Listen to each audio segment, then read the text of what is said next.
Let's talk about the Pareto principle, most commonly known as the 80-20 rule, which states that 80% of outcomes are the result of 20% of causes.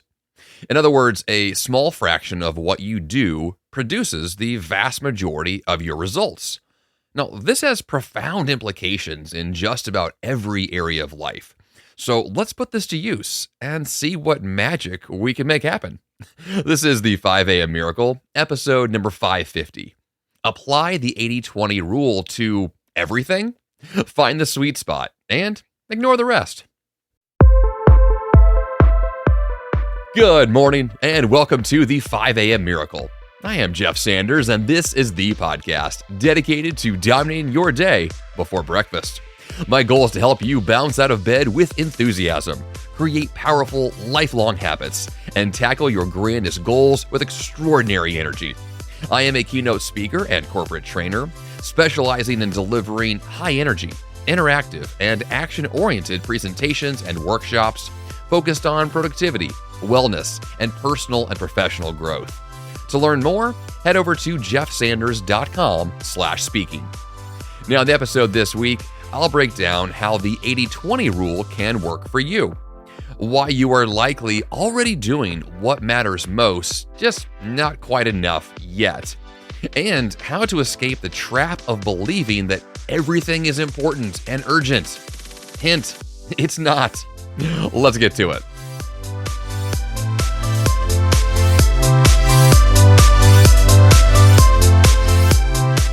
So I want to jump right in this week with the 80-20 rule, also known as the Pareto principle. Now, this is a concept that, honestly, I have toyed with, tinkered with, utilized for years, and yet somehow never discussed directly on this podcast.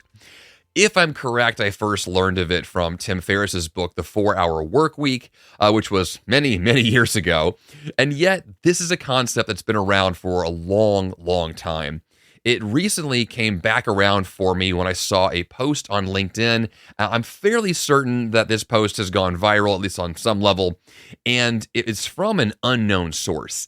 If I'm correct, it's from a book, and if that's true, I would love to find out the source. So if you happen to know where this is from, please email me, jeff@jeffsanders.com. Now, this post that I found basically breaks down the 80-20 rule with some really interesting examples. And I'm going to read the post to you, and then we're going to discuss a lot more of not just what this principle has in store and what this post can mean, but then we're going to directly apply the 80-20 rule to a variety of scenarios for you and try to figure out how to nail down what the impact can be for your life, for your work, for your goals, most importantly, for your habits, which we're going to get to as well. Now, in this post that I saw on LinkedIn, essentially what they have broken down here is what is listed after you have applied the rule. In other words, the majority of your success in any area of life is going to come from one primary focus, and this post essentially decides for you what that answer is going to be. So here's that post. It says the 80-20 principle, health consists of 80% eating or nutrition and 20% exercise. Wealth incorporates 80% habits or 20% math. Talking is 80% listening and 20% speaking. Learning is 80% understanding and 20% reading. Achieving is 80% doing and 20% dreaming. Happiness is 80% purpose and 20% fun. Relationships are 80% giving and 20% receiving. And improving is 80% persistence and 20% ideas. The final line in the post says that if you prioritize the 80%, the rest will fall into place. I really like this concept. You may or may not agree with the actual breakdown of how you achieve various aspects of life and work. This is all very subjective and up to you. But the idea behind this is pretty rock solid. The idea that in a few key areas of life, if you do a few key things, you get the results you want. This just seems to be true. So let's go through this with a little more specificity in terms of how to apply this for your life. The 80-20 rule, once again, is that 80% of the outcomes, the results you're going to see, are the result of 20% of the causes. So a few examples here. 80% of fruit in your garden may be produced by 20% of the plants. Or 80% of car accidents are actually caused by 20% of drivers. Or 80% of a company's revenue is generated by 20% of its staff. In other words, the vast majority of outcomes are caused by a handful of instigators. These examples are just examples. The numbers are all just ballpark figures. But there's a lot of truth to this. There's a lot of truth to the idea that there's a small subset of the things we do, the actions we take, the people we associate with, our habits that we engage in and repeatedly get back to again and again, that the smallest subset of those somehow are the most powerful and produce phenomenal outcomes. And you can see where this leads down the road.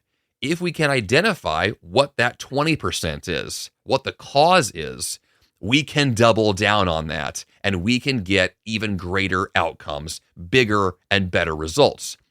There's a concept that I discussed in my second book, The Free Time Formula. The concept is called the green pen strategy. It is one that every single time I discuss it, people get really excited about it because they see what it can do for them. I gave a speech just last week in Kansas, and I just kind of offhandedly mentioned the green pen strategy at the very end. And the response that I got to it was so positive and so immediate, and it just reminded me that this is powerful. So the green pen strategy, in a nutshell, is amplifying your success. It is identifying the few areas where things are really great and devoting more energy into that. And essentially ignoring the mistakes, ignoring the problem spots and saying that's the wrong perspective. We're not trying to find problems. We're trying to find success. And then once we know what that is and where it comes from, and we pour ourselves into that a lot more, well, then we get a lot more of the results that we want. Now, in preparation for the discussion of the 80-20 rule, I thought through a few examples that I have used in my own life, and I wanted to figure out, does this work? Is there a way for me to apply this in a way that is applicable and actionable now? And I found some interesting takes on this. And so I'm going to go through this with 3 examples from my own life. And of course, you can picture this for yourself. The first area I wanted to focus on is podcasting itself, and also for me, public speaking. The two of these kind of fit really well together here. And one way that I thought about applying the 80-20 rule wasn't just from the results perspective, but also from time allocation. And so I thought to myself, well, if I wanted to allocate more time in the world of podcasting, and I wanted to be specific about where the time is spent now and then how I could shift that in the future, well, the first thing I realized is that approximately 80% of what podcasting or public speaking is for me is preparation. It is scripting. It is outlining. It is brainstorming.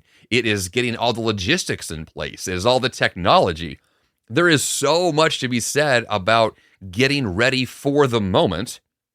And the final 20% is the performance. It is the execution of the plan. In fact, I would argue that 80-20 is the wrong ratio. It's more like 95-5. Right? There is so much to be said about preparation. And so from that perspective, time allotment has a very strong correlation to the 80-20 rule in terms of results.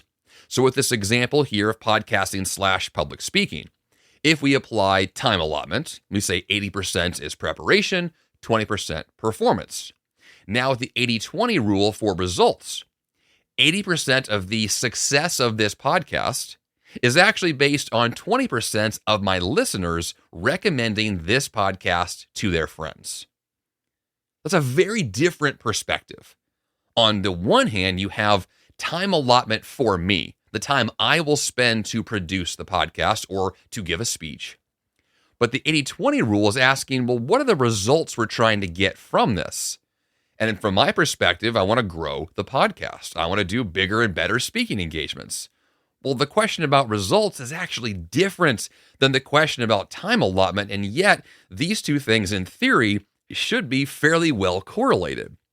And so once again, 80% of the success of this show is actually based on 20% essentially of listeners recommending this podcast to their friends, so the show gets more listeners down the road.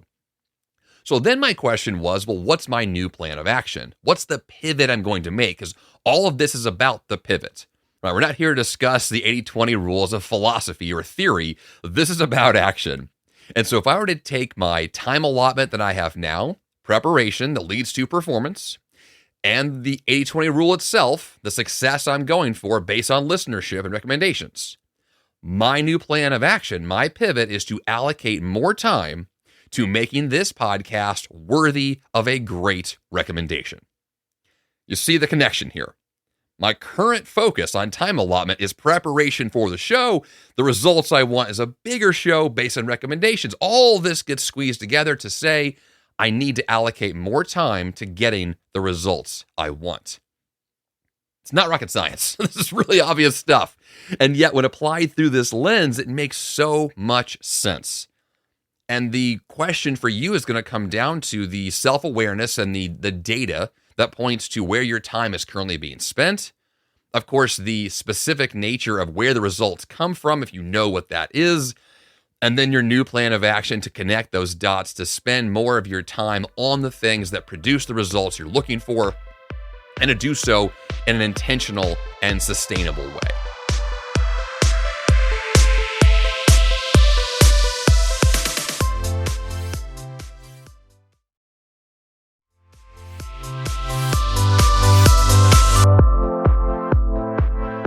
Now, a second example that I saw an obvious place to dig into is with running marathons. There is a very strong correlation here between these same concepts. And so let's imagine your goal is to run a marathon. You could, for the sake of an example, argue that your time allotment, the way you spend your time today to prepare for a race, 80% of your time is spent in logistics, planning, preparation, getting your diet, your nutrition, your fitness plan, and 20% is actually running. Okay, that's one example. One way to view this is that your time allotment, once again, the vast majority of it, the time is spent preparing for the event, and then as an afterthought, you do the event. Now, if you apply the 80-20 rule with a focus on results, you could argue that 80% of the success of your next big race is based on the 20% of time you spent setting your sights far beyond the current finish line. Let me explain this one. When I've run a lot of races in my life, and I've done quite a few, marathons, ultra marathons, I love races that really push my boundaries. And one thing that I saw very clearly, especially as I ran a lot farther, was that if someone were to ask me, hey, Jeff, do you want to do a 5K this weekend, right? A 3.1 mile race. Well, back years ago when I was not in shape, a 5K sounded like a pretty tough race. I was a couch potato. I needed to go run more. 5K is difficult. I have to be up on my feet running for 30, 40, 50 minutes. It's a difficult race if you're not in shape. However, if you're in marathon shape, a 5K is a warm-up. It's the very beginning of the process. It totally flips the script. All of a sudden, it's no longer a difficult challenge. It's literally the easiest thing you could imagine doing. And this, to me, is a shining example of this rule playing out in such a powerful way, which is to say that if I want to be successful in the physical fitness realm of marathons, one argument to be made is that the vast majority of my success is based on my physicality and mentality around what this thing actually is. And so if I view the 5K as being easy because I can personally run a lot farther, well, then I'm not going to have the mental hangups and the difficulties. I'm actually going to be very well prepared to do my very best. And that, of course, is my goal. So then my question becomes, well, if my current time allotment is based on logistics and running, but the results are asking me to set my sights a lot farther, a lot bigger, a much larger finish line to shoot for, well, then my new plan of action, my pivot to make is to allocate more time to pushing the boundaries to see how far I can really go. Imagine the potential here. Imagine where this adds up is to say, I want to do more. I want to challenge myself. I want to do well and really excel in this arena. So I want to ask that question, where's all the success come from? Well, it comes from making the difficult task not difficult at all. It comes from making it easy, which means I need to do the work to make that possible, which in this example means to set my sights much, much higher than I have in the past. But of course, that sets me up to be able to achieve a lot more than I ever thought was possible. If we go back to probably 2007 or so, right when I was graduating college, my final senior year of school, that's when I really began to do distance running in the very beginning stages. And so my friend Chris and I would go running together. We'd run 3 miles, 5 miles, 7 miles. And this is the very first time in my life that I was running these distances. Literally, my very first 5-mile run took place my senior year of college. My first 7-mile run, my first 10-mile run. And what I realized while pushing myself to run a little farther, a little more, was that I could. That it was possible for me to do so. And every single time that I crossed a new personal record, a new finish line, a little bit farther, I knew I could do more. I proved to myself, well, if I can do 7 miles, I can definitely do 8. If I can do 10, I can do 12. And that's when I knew that a marathon was possible. And then once I crossed my very first marathon finish line, I knew an ultra marathon was possible. You prove the progress to yourself by making progress. You prove the big finish line can be achieved by living it out. And this 80-20 rule can ask you to tap into that because you identify what makes the biggest difference and you double down on that. That's what this is all about. The success comes from the identification of what matters, and then your time allotment, your energy, your money, your resources, your focus, everything gets poured into one specific and powerful direction. That's where success is, and you probably know it. You can probably apply this rule to your biggest personal goal right now, and you know what this is. That one thing that really will make the difference. Now, as one final example here that's a little bit goofy in this arena, I want to discuss having kids and try to apply the 80-20 rule to parenting, which I think does fit in kind of a funny way. So my time allotment at present, we could argue, is that I spend 80% of my time convincing my girls to go to bed, which is so true in so many ways. And 20% of my time trying to remember what my life was like before I had kids. So, all jokes aside, this time allotment strategy is legit, right? I need to figure out where is my time going. And it is true that if you ask me emotionally, where do you feel like your time was spent just yesterday with your girls? You know, Tessa and I, regular work day, what did I do with my kids yesterday? Well, the majority of the time I had with them was literally just trying to get them into bed because they never want to go. This is the classic parenting challenge. And it's true. It's based in reality because that's what we spend our whole evening routine doing, is just getting them to the next step to finally get to bed. And then, of course, once they are in bed, then Tess and I sit around being like, what was life like before them? But which is true. There's a lot of truth to it. So let's apply the 80-20 rule with the results then to see where that can take us. Well, in this case, I would argue that 80% of being a great parent is based on the 20% of time that you spend being fully present with them. I think this is true. I think it's extremely powerful to be able to be present with your kids. And then when you are, that's where great parenting shows up. That's where the love shows up. So my question then is, if I want to now pivot, have a new plan of action, it's going to be to allocate more time and energy to listening and engaging directly with my kids. And doing so as often as I can, and I would argue doing so specifically in that time we spend trying to get them in bed. If that's our quality time together, if that's the time we spend one-on-one every single night, well then let's make that count. Let's read better books and let's brush their teeth with more intentionality. Right? Let's just be fully there in those moments so that we can have better experiences. If that's what it is, if the majority of our time is just the morning routine and then we have work all day and then we have the evening routine, Well, the majority of my life with my kids is just simply getting them out of bed and bringing them back into bed. So, okay, that's what it is for now. Well, then let's be better in those moments. That's my plan. And I think this 80-20 rule is really allowing me to acknowledge that and to directly address that. So for you, same question applies. Pick an area of your life or work where you really want to do better. You see a chance to improve and you want to apply these principles and your current time allotment, the results you're going for, and the pivot to the new plan of action to get the newer and better results you know are possible.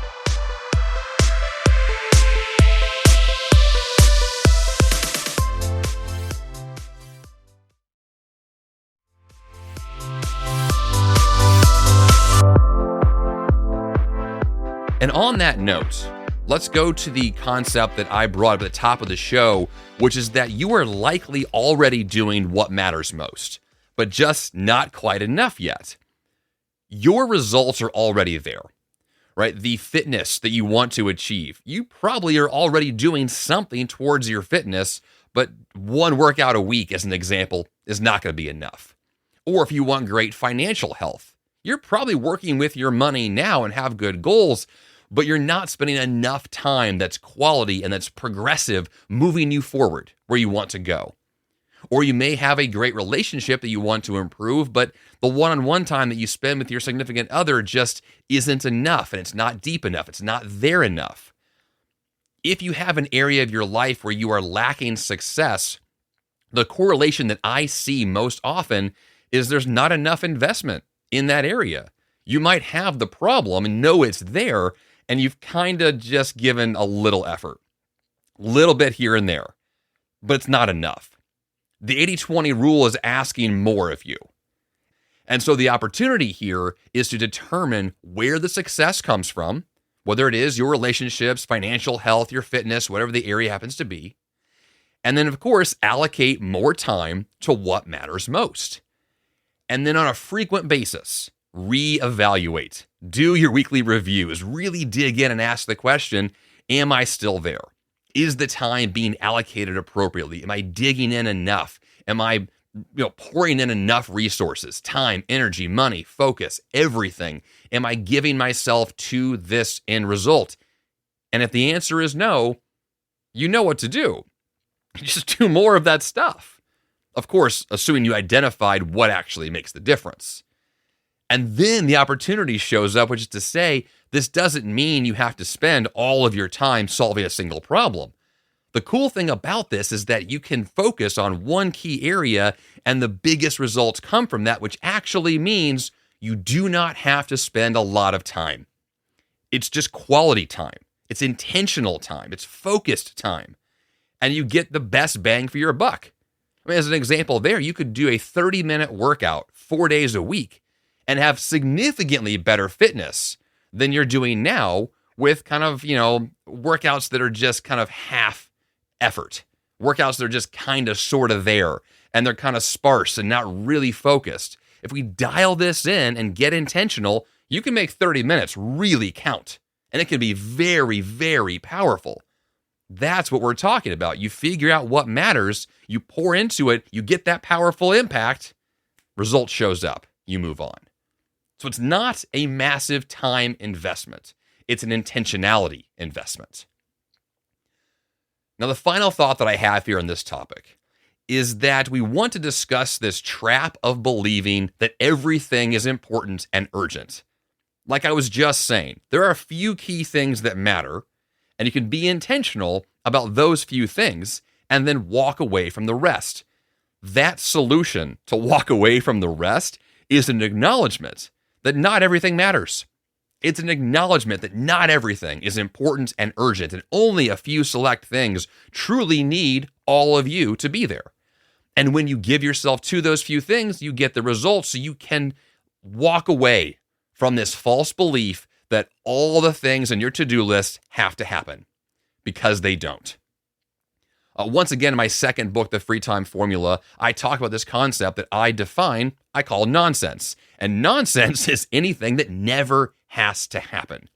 And when you figure out what that stuff is, that nonsense, you can cut that stuff immediately from your life and your work. And as soon as that happens, you have more free time, more flexibility, more margin, and you feel so much less stress, so much more potential is there. And you take it one step further and you stop doing anything that's optional, right? Nonsense are things that never have to happen. The optional category, of course, are things you could opt out of and still be fine. That's the next thing to let go of. And then finally, you say no to all new requests of your time. At this point, cutting things, saying no to things that are optional, saying no to new things on your calendar and in your life, you're going to have a lot more time. And with that free time, you can now double down on those few things that matter. If you even need that much time. Once again, you may not, but you will need to be more intentional once you figure out what that core thing is, and then you are fully present in that core idea. The 80-20 rule has a lot of power if you let it. If you let it work for you, it can change significantly some area of your life or work. And I love the potential here. I love to see where this could go. And I would love to hear your thoughts on this. How has this changed your life? How has this led to something newer and better for you? You can email me, jeff@jeffsanders.com. I would love to hear how a concept like this has pivoted your time, your focus, your goals. Where does it lead? Because I see this as being incredibly potential filled for so many areas, especially as a guy who approaches his life from this perspective of, I have a lot of goals. I have a lot of boxes to check. I have a lot of future ambitions. And I know I'm not going to have time for all of them. I know that I'm not going to have this endless amount of free time to just flex. So being intentional and being specific is required. And having said that, I want to make sure that the time I'm spending is fruitful, that it does produce these best results, that I know what those things happen to be. I mean, just recently, I found a couple of great YouTube channels to help me with my time at the gym, to build bigger muscles more effectively. Because honestly, I've been pretty lackadaisical when it comes to my trips to the gym. Yes, I go. Yes, I'm active. Yes, I'm lifting weights and I'm doing some stretching, some cardio. It's fine. The time there is good, but it's not great. And I know it. I was basically phoning it in for a long time. It was just an activity I was used to doing and it got very habitual. And I just got into a rhythm. And that's a good thing. It helps to maintain my level of fitness.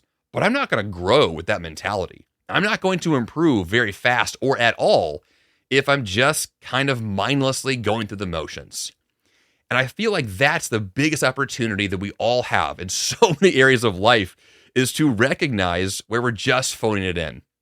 Recognize where we're just not alive, not really alert. And if we call attention to those areas and we can double down on them, the possibilities here are endless.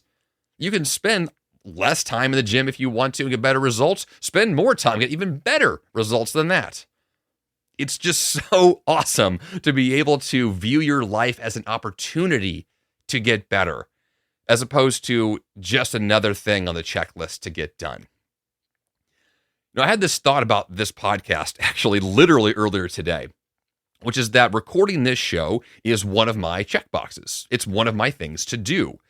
And I started the recording this morning and I stopped it, turned it off, and I deleted it. It was, number one, not very good recording. But number two, I realized that one of the problems I had with that recording was my mentality around it. I viewed it as a thing to get done instead of an opportunity to talk to you, instead of a chance to share helpful information and to provide value and be of service and to do something that's more than just another checkbox. That's not what I want this show to be. That's not what it ever was designed to be. I don't want my life to be filled with boxes to check. It's just so shallow and so impersonal and so unhelpful, versus the approach of, what if this could be more? What if this could be something of value? That's what I want my life to be filled with. I want your life and your work to be filled with as many not non-check boxes as possible, as many valuable pursuits as possible. And so I see that being true here. I see the possibilities. And so once again, you can email me your thoughts on this, jeff@jeffsanders.com. I think this is a really cool one, and I see a lot of potential here.